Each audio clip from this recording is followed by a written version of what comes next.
Welcome back. We're with Aggie from the old house in Waterville, Ohio. Aggie, how are you? I'm doing great. How are you? I'm doing good. It's great to be in your shop, having a podcast. So thanks for coming on. Absolutely. I'm kind of excited about it. Yes, yes. So you started the old house about or more than 5 years ago. Correct. Where did this opportunity come from for you? It was kind of a fluke. I owned an art house pub in downtown Toledo, closed that, and didn't really know what to do with myself. And the space came available, and the landlords wanted an antique dealer in here. I've never dealt with antiques, but they've always kind of intrigued me, and I thought that sounds like a new adventure. Yeah. So here I am, a new adventure. That's interesting that they kind of asked you what they wanted in here and you kind of molded to it. That's interesting.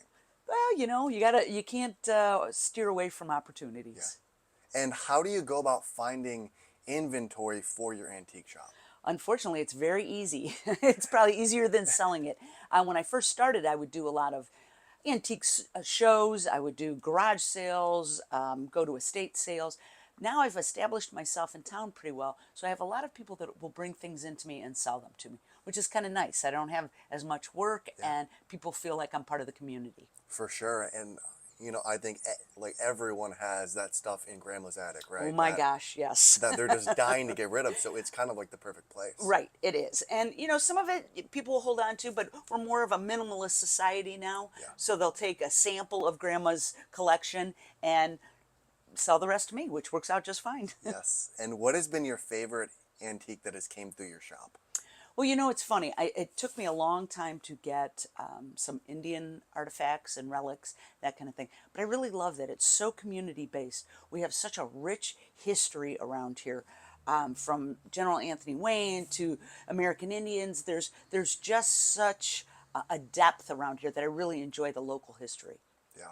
And I guess when kind of going through like that local stuff, will you take like any type of antique? Like you're just open to anything, not just local? Well, no, I take almost anything. Okay. The weirder the better. Yeah.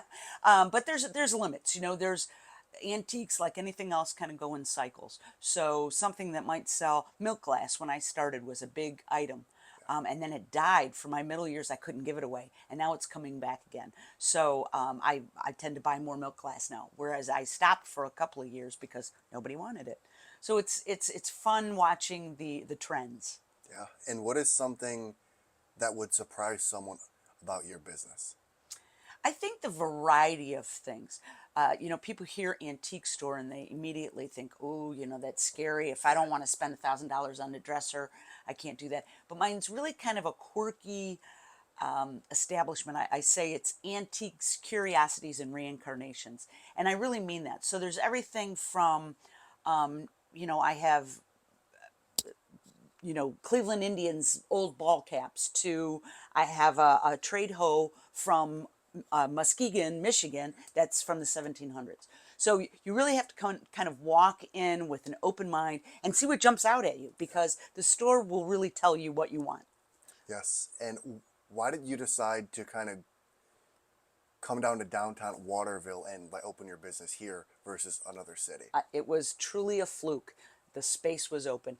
I feel truly blessed. My landlords are amazing, and they've been in it for 50 years, so they've taught me the business.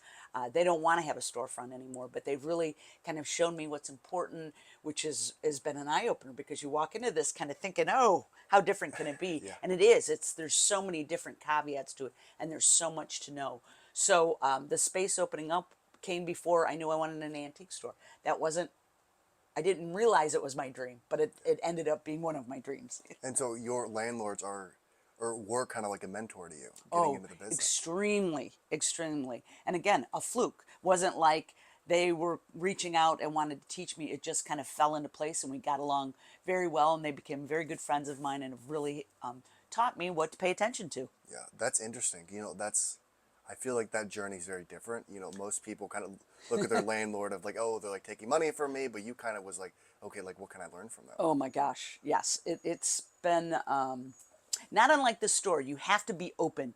I've had several businesses myself all over the world, and done all kinds of different things.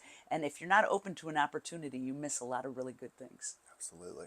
And throughout that kind of entrepreneur journey, when did you know it was time to pivot and like move on from something?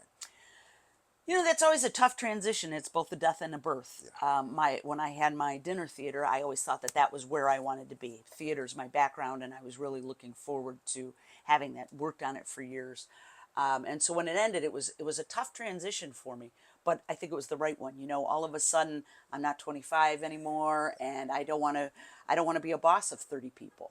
I like working with myself, and so for everything, the stars aligned, as they say. I closed that. We weren't making enough money. And this opened up, and it has just been, it's like, oh, wow, this is cool. I didn't realize I Yeah. loved antiques so much. And I feel like there's a lot of different businesses out there like that you would never think of, like running an antique store, or just like doing like different things in general. I feel like people don't think you can make money from, Absolutely. these type of And things. even, I've had a pet health food store. I've done video production. I've done, a wide range, but and every step of the way I have learned something dramatic, both about my life and about business. And so I feel really lucky that I am open to that. And adventure is my middle name, and starting a new business is an adventure. And this was way big adventure because there's so many different caveats. It's like incorporating other artists into this because art is my background, theater art. Yeah. I love having artists that would have to go somewhere else to be paid for their art come in here. I have book signings from local artists or authors. I have people that make candles out of goat milk. But to me, that's what keeps a culture together, and that's exciting. That's dynamic. Where does that passion come from to want to make sure like artists stay in Toledo versus leave and go somewhere else? My history, being in theater when I was younger, you couldn't stay here and make a living. So when I started my art house pub, I wanted a place where actors could come and be paid. Now it was nominal, granted, but they could at least be paid. So they could look at Toledo as this is a stepping stone. And in the last 20 years, Toledo has become a viable center for art. I mean, we are so blessed with the culture that's around here, as well as the history, that I think that's so important in a small community. And what is something that you wish people knew more about you? Oh, that's interesting. That's a good question. Thank you. I guess my sense of adventure. I'm open to, whatever comes my way. I'm not afraid to try a new adventure. This being a prime example, I would have never thought antiques were my thing, but it has turned into my thing. And being open to adventure I think, is my superpower. And I like that you've kind of, as you've gotten older, you've kind of explored that more. So it's really kind of reverse. People get older, they kind of settle down, but you kind of was like, okay, I as I've gotten older, I want to explore more things. Absolutely. You learn things on the way. The businesses that I've had, I've been accused of being a serial entrepreneur, but each one has not just taught me about business. It truly has taught me about life and how to deal with other people and how to communicate and how to socialize and appreciate other people's skills and drives. So I feel really lucky that way. Yeah. And what has been your biggest regret in life? Wow. To be honest with you, not sticking with someone of my adventures, taking it a little further. I tend to be one that, oh, it's getting rough out, I'm going to switch and do something new. And I wish I had stuck some of them out a little longer. But as I say that, then I wouldn't be here. Yeah. So, it's a catch-22 for sure. Exactly. And life just kind of happens, right? You just kind of It move, absolutely does. move with the universe, and whatever happens, happens. If you don't, it beats you up. Yes. I have two more questions. Sure, sure, sure. If you could have dinner with two people, one person Oh. from the past and one person from the present, who would it be and why? Wow, that is a tough question. As mundane as this sounds, I would have loved to have dinner with my mother. My mother died when I was very young, and I would love to see what she thought of all my adventures. Yeah. She was an adventurous soul herself, and I would love to have that chat with her, and just say, "This is the adventures I've gone through. What do you think, Mom?" Yeah. And somebody from the current, that is a really good question. I don't know. I would have to go with, gosh, I really don't know.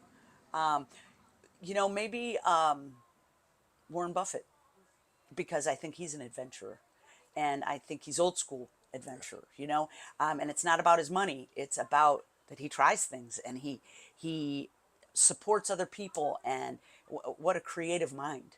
So I guess now that you ask, that would be one of them at least. Yes, I love I've had guests talk about, like their mother, their brother that passed away. So I always love, those ones. Well, it's hard to, let go of that. And being so young, I like to think at least that I'm different than I was when I was 12 years old, and that she was quite an adventurer herself. And I feel like I come from a line of adventures. I had a grandfather that worked with Lindbergh. I had, my mother started a mental health program, and so I feel like that's part of my family heritage. So Yes. I love that. I have one more question for you. Okay. Why did you decide to partner with us and offer the discounts? One, because this is a creative way to market. And I love the fact that you guys came up with a new idea and you're running with it. You're not afraid to take that leap. You are offering different things. And to me, it breeds. So if I get on board with your creativity, all it does is it builds my creativity. And I think that's really exciting for people to do that. And again, I can't say enough how much collaboration is important, whether it's an author or a businessman like yourself or somebody that's a history buff. If you are open to listening to other people's minds, you are going to learn just crazy amounts of stuff. Even what's the old saying? Everybody has their story, and if you don't pay attention to those stories, you don't know what you're missing. I've met some amazing people that you would never think would have this fabulous, rich tapestry in their life. And so when you came to me, and first of all, you were diligent. You hit it hard and you didn't let go. That's important to me. That says I believe in this. And so how can I not believe in it if you don't? Yeah, Right? I love that. Yeah. Yeah. Thank you for the kind words. I appreciate it. Oh no, thank you for this.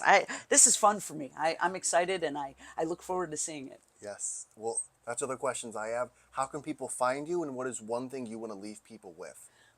Both of those are good questions as well. I'm in Waterville. I have an online presence. It's very small, but it's an online presence because I'm old, I'm learning that. Yeah. And so give me a call. I'm open to, I have set hours, but I'm never glued to them. If somebody wants to come in, I am open. I am truly open. And I want people to not think of this as, oh, I necessarily need a book or I necessarily need an American flag.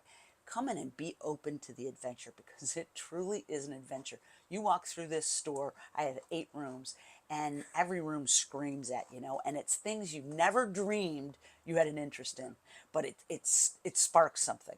I really believe that. I think the store, what it holds more than anything else is a spark. So I think that's really important. I love that. And is there anything you want to leave people with? Just just kind of like I've said, reiterating, be open to the adventure, whether it's in my store or in life, because there's a lot of adventure out there, and it's what makes life worth living. I really believe that. Awesome. Well, Aggie, I appreciate you coming on. Thank you Thank so you. much. Yep. I look forward to you working out with this. Yes. Thank you.